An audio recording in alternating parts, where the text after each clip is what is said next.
Hi, I'm Josh Brown here with Bill Sweet. We're going to talk about the first steps that every young investor should take. Stick around.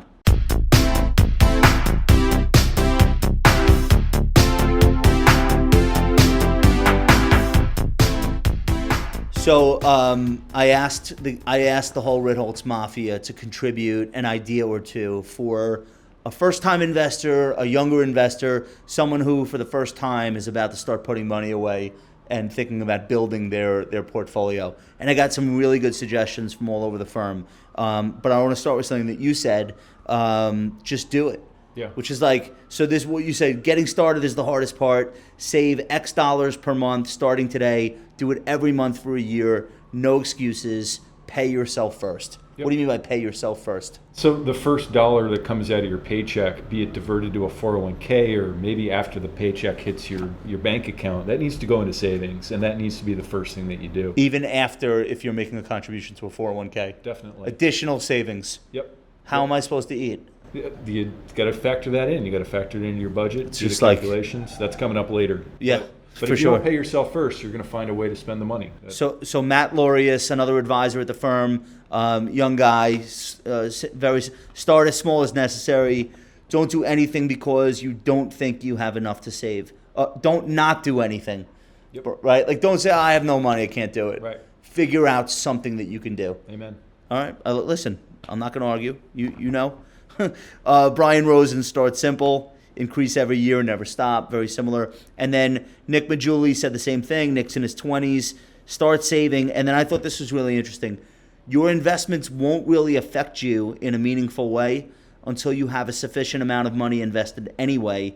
So your savings rate is really all you have in the beginning. In other words, almost every investment conversation is about what to put the money into or what are the returns. But that's not even going to mean anything at your starting level. Yeah, savings rates dictate outcomes, and the earlier you start, the better, because that's the longer time horizon you have to invest. Right. So I want to get into the 401k thing. I don't want to spend a ton of time. Everyone understands that you're supposed to do this. Everyone understands why. So Ben Carlson from a Wealth of Common Sense blog was saying, save at least enough to get the match in your 401k and increase the amount with every raise. The new 401ks are being built with auto escalation, where you don't even have to think about increasing it. And obviously, if you have that, you're way ahead. Yep. And then Blair Ducanay, our new advisor from New Orleans, was saying pay yourself first through automatic transfers, deferrals, so kind of the same idea. And then she's talking about right-size housing and transportation costs because you can't nickel and dime your way to wealth. Yep. So, I mean, that's like self-explanatory, but you really have to figure out, like, what does it cost me to have somewhere to live and get to work, and then what else can I do savings-wise additionally, right? Yep. Your two biggest expenses are going to be your housing, where you live, be that rent or a mortgage, and then your transportation cost. And then your avocados. Bingo, on the toast. So Patrick Haley is saying automate savings transfers as much as you can. You won't spend what you won't save. I think that's really underrated. Like, if you have this stuff set up in advance, then you just mentally get used to what your real income is after that. And that just becomes your income. Exactly. And there's no reason to be bragging about what your income is. So you lower it, but you're doing yourself a favor. I think that this was the biggest advice that people contributed. Almost everyone in the firm had something to say on it. The Roth IRA.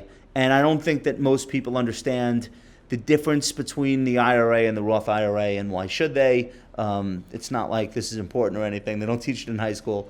But so is Chris. Chris Venn is our Director of Wealth Management. Open and begin auto-funding a Roth IRA. Ignore the statements when they come. And then you gave me like all these great reasons why, and I'd love for you to just go on like a tear. Yeah. So Roths are extremely powerful savings vehicles. The big advantage to a Roth you have is that distributions from Roth in the future come out completely income tax free. But they do that because you're putting in post-tax money. Bingo. And so if you're thinking about somebody starting out, your stereotypical person in their 20s are probably making the least amount of money they're going to make in their career, right? You start in an entry-level position. Yeah. You work your way up in a job. You become $40,000. Yeah. So your tax bracket is nothing. It's probably 12%. So pay your taxes, put it into the Roth, and then what happens? And then what happens over time is if you get a reasonable rate of return, return, hopefully you get 6, 7, 8% a year on average.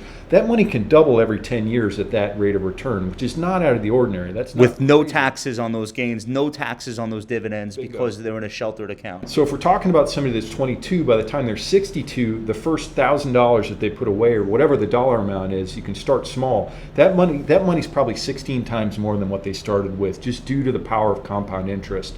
And if you can pull all that money out completely tax-free, there's really no greater gift than you can have than to not have to fork additional assets. So the math is, if you have 4 decades to compound the money in the Roth at something like 7%, which Yep. you won't get every year, but on average, it's possible. Sure. You're saying that's a 16 times Yep. return on at least the original money. Yep. And then the early money. So Exactly. the sooner you start, obviously, the better. Yep. But then there's a feature of a Roth that's different than an IRA, which is that you start this in your 20s. Let's say then you're 34, 35. You've had enough with the city. You want to buy a house in the suburbs. Yeah. You can take that money out. Yep. A traditional IRA, you cannot without a big penalty. Yeah, you're exactly right. So That's why it's so optimal for young people. yeah, Right. flexibility throughout the decades. With the traditional, not that that's a bad thing, but if you end up pulling money out of a traditional IRA or traditional 401k, You have to get it you're gonna back pay in. tax, and you're going to pay a penalty. And Well- it's nasty. Right, you could pull it out for an emergency, but it's Yeah. got to go back in a certain amount of time. The Roth, you already paid the Bingo. taxes. Yeah. Okay. You're talking about a loan. So long as you leave your earnings in the account, those can continue to accrue. You're not going to pay any income tax. You can always get your principal back so long as the value is actually there in the account. Right. So Alex Palumbo, who's one of our young advisors, was saying on this topic, there's an income phase out with a Roth, meaning if you make over a certain amount of money, you can't contribute anymore. But so in the early days, this is when you can really do that without restriction. Exactly, particularly if you have a pretty aggressive career path where you are going to be making more money as you get older. You better be making more money, which Amen. which leads me into the next thing I'm going to say. Invest in yourself. So Tony Isola, Tony, before becoming an advisor at Ritholtz Wealth, he was actually a teacher, and I hope he's gotten this message across to young people. I'm sure he has.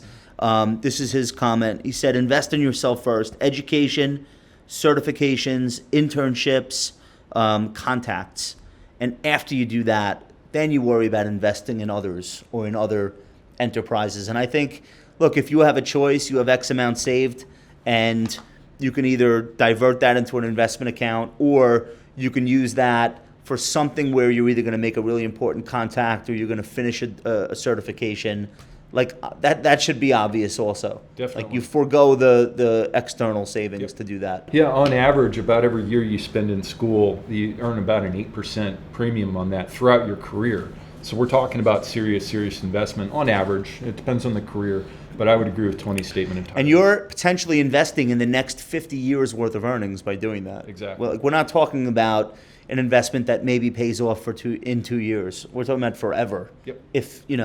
If a lot of other things fall into place. Right. All right. And then the other thing. Like Chris is Jonathan Novi, who's an advisor from our firm in Chicago, is saying index funds, mostly diversified equities. Save as much as you can afford. Automate your investing. Keep it simple. Keep it inexpensive. Look, it's not that it's not fun to do crypto and Amazon and invest in brands that you love. No one is saying like don't do that, but that's like a luxury. The basics are the basics, and the basics should really be broad, diversified, low cost. And then if you want to play and you want to do other things on top of that, but it should not be instead of. Yep. Like the speculative part should not be where you begin. And I think a lot of people know that, but I don't think everyone knows that. Yeah. Could you speak to that concept a little bit? There's a lot of research. If you take a look at the folks that do the best in their investments, typically the more somebody trades, be it on Robinhood, on your app, on your phone, or at your desk, typically the worse they do. And of course, that's not every investor. Some folks do get lucky. There are Warren Buffetts and Josh Browns out there in the world. But I think LOL. I think for the most of us, it's just a good idea just to take what the market gives us, diversify, tilt towards small, tilt towards value if you want to. But as you said, keep it simple, keep it inexpensive. That correlates with investing success. All right, so let's just sum up. Invest in yourself, obviously.